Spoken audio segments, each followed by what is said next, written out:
মায়ের অনুরোধে শখের বশে 2টি গরু দিয়ে খামার শুরু করেন, আর সেখান থেকেই বিশাল এক খামার গড়ে তুলেছেন। বলছি গাজীপুরের কালিয়াকৈর উপজেলার তরুণ উদ্যোক্তা হাজী আকরাম হোসেনের কথা। এখন তার খামারে রয়েছে নানা জাতের 32টি দানব আকৃতির গরু। আমার মা আমাকে এই গরু লালন পালন করার জন্য খুব অনুরোধ করার পর আমি 2টা গরু কিনেছিলাম। 2টা গরু কেনার পরে আজকে 32-35টা গরু আমার খামারেতে আছে।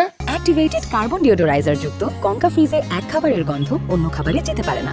ঈদুল আজহাকে কেন্দ্র করে কোরবানি পশুর হাটে বিক্রির উদ্দেশ্যে দেশের বিভিন্ন প্রান্ত থেকে বিদেশি জাতের বাছুর গরু সংগ্রহ করেছেন তিনি। প্রাকৃতিক খাদ্য, খড়, নেপিয়ার ঘাস, ভুসি খাইয়ে গরুগুলো মোটাতাজা করছেন এই তরুণ উদ্যোক্তা। তার খামারে রয়েছে 20 থেকে 25 মণ ওজনের একাধিক গরু।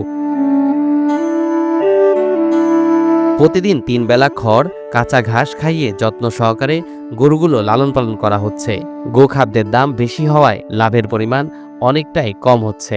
আমাদের খামারে 32টা গরু। আমরা আপনার খড়, কাঁচা ঘাস, মানে কাঁচা ঘাস বলতে নিপিয়ার, বাচ্চাকালে 1500 টাকা কেজি পড়ে, কিন্তু বিক্রয় করার সময় লাইভ ওয়েট বেচলাম 500 টাকা কেজি।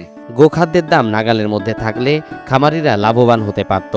ভারত থেকে গরু পাচার করে বাংলাদেশে আনা হলে ব্যাপক লোকসানের শিকার হতে পারে বাংলাদেশের গরুর খামারিরা, এমনটাই বলছেন এই খামার মালিক। ভুসির দাম বেশি, খেরের দাম বেশি।